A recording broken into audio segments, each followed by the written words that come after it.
Hi, this is JP Morgan. Today on the Slanted Lens, we're going to take a look at umbrellas. We're going to look at the different area of coverage for the different sizes of umbrellas. We're going to look at different fabrics, silver versus white versus see-through. We're going to see how those look on a person's face. So we'll do individual shots on a person's face to be able to compare those. And then last of all, we're going to do a shot just using umbrellas. I'm excited most about this new large 72-inch umbrella that Photoflex came out with. There's both a silver and a shoot-through. They are gorgeous. The light is very pretty. We're going to do some shots with Tatum with those and just see how they look. So let's go ahead and get started and see what we can do. Umbrellas are a great modifier and the one that most people start with. They're an inexpensive light modifier compared to softboxes or octodome, making them really attractive for people. They collapse, they're going to fold away, making it very simple to transport them, to carry them with you. They're really kind of the first step in controlling light to achieve your photographic vision. Most people start here. First, it's important to understand how to properly use an umbrella. Most people just throw their umbrella onto a strobe or a hot light and start to shoot. How the umbrella is placed on the light source is pretty critical.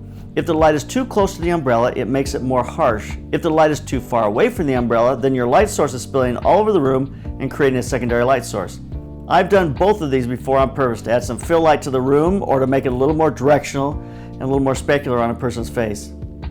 For the most part, make sure the area of coverage is right on the edge of the umbrella. Understanding this principle makes using umbrellas a lot easier.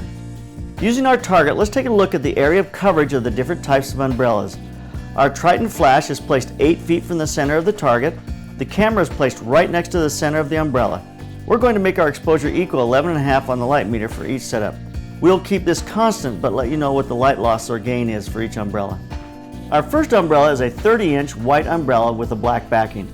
I start with this series of umbrellas because they're about in the middle of the scale for exposure. You don't get as much light as a silver umbrella, but more than a shoot-through. This first umbrella is a Photoflex ADW 30-inch adjustable white. I call them black white or white with black cover. This umbrella covers a very solid area. From the center to 3 feet on each side, it loses about 1/4 of a stop, not very much. When you go out to 6 feet from the center of each side, it's losing about 1/2 of a stop.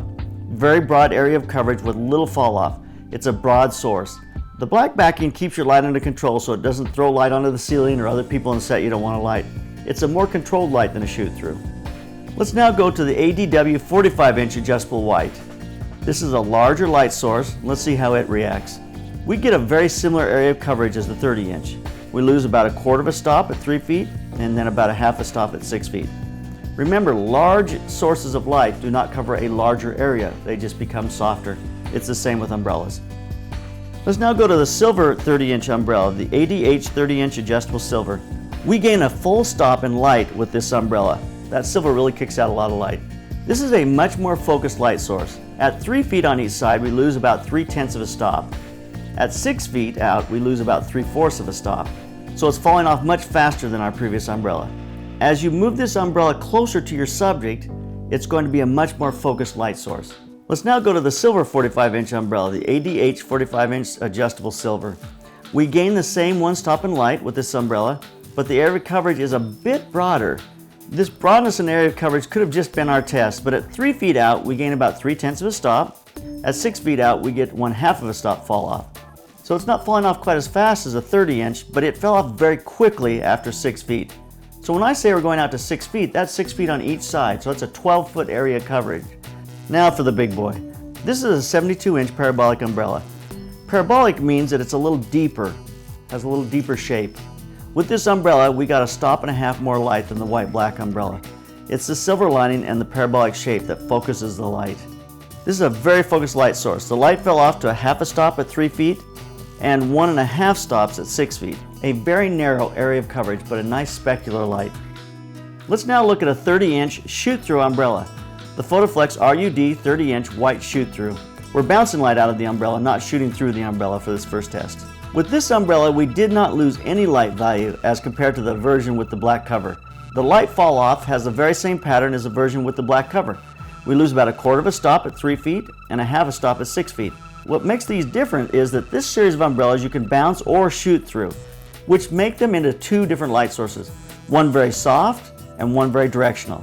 The disadvantage is that they throw light everywhere. It's a little harder to control.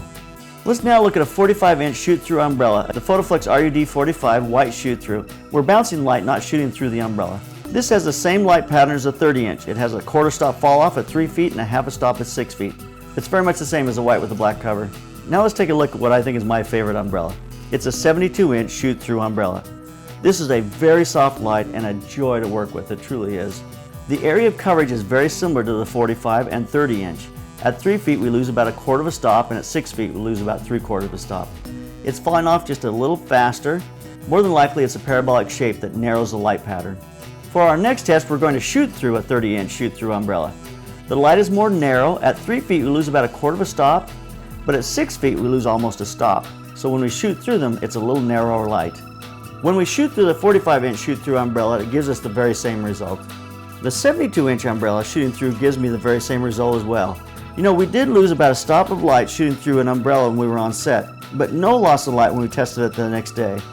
It's inconclusive as to the power loss. I don't think we lose power with the shoot-through umbrella though. Let's take a quick look at the different light qualities of these umbrellas on a person's face. Triton will be our talent today, and we're going to shoot images of her with each one of these umbrellas. We're going to place them about 5 feet from her face, and we're going to put them in a loop lighting position. This first is a 30-inch white with a black backing. It shows a pretty strong shadow on the wall and deep shadows on her face. When we go to the 45-inch white with the black backing, we see that the shadow on her nose starts to open up and the shadow on the wall softens. It's a larger source, so the umbrella is seeing more of her face. Here's the 30-inch silver. The shadow on the wall is very defined and the light on her face is more specular. It has a little more highlight to it. When we go to the 45-inch silver, the shadow becomes less defined. It's still specular on her face, but the shadows are filled in a little bit. That source is seeing more of her face. The 72-inch silver wraps around her face and eats into the shadow on the wall, but it's very bright on her face. This is a very pretty light, but it's wrapping and filling in the shadows more than the other umbrellas. When we go to the 30-inch shoot-through and bounce light, it looks very similar to that 30-inch white-black. So it shouldn't be any surprise that the look on the face is very similar. 45-inch shoot-through looks very similar to the 45 white-black. The 72-inch shoot-through is very soft, and the shadow on the wall and on her face is very open. It's creating basically a key and a fill light with the same source. When we shoot through a 30-inch shoot-through umbrella, we get more open shadows. The bouncing is a harder light and the shooting through is a softer light. It's still a 30-inch umbrella, so the shadow on the wall will still be very defined, but the shadow on her face has more fill light in it. The same is true of the 45-inch shoot-through when we shoot through it. The shadows are softer than when you turn it around and bounce the light. The 72-inch shoot-through umbrella is very soft and the shadows are open and very nice. This is one of my favorite ways to use an umbrella. It's a very soft light shooting through that 72-inch umbrella. Let's now take a look at some lighting setups using umbrellas and how to apply what we just learned. For our first setup, we're placing that 72-inch umbrella slightly behind the subject and letting that soft light wrap around her face forward towards us. I dialed the power down on that Triton flash and opened up to 3.5. I'm using a 200mm lens, so the background is going to go nicely out of focus. This is a beautiful light. It's wrapping around her face. This is a very soft source, but with the right placement, it looks very moody. Soft does not mean something can't be moody. The strobe head shoots through the umbrella and lights her face, and the bounce opens up the background just a little bit. We now move the umbrella behind her and from the right side. This opens up the background more and rims her hair. We'll now add a 39-inch light panel to become the key on her face. We're using our main source as a rim, and we're using a fill light to open up her face. It's a very subtle looking light, can be soft, can give a sense of soft glow from a candle or some source in the room. You know, I've learned a lot today as we've tested these different umbrellas. First, the size of the umbrella does not change the area of coverage and the amount of light.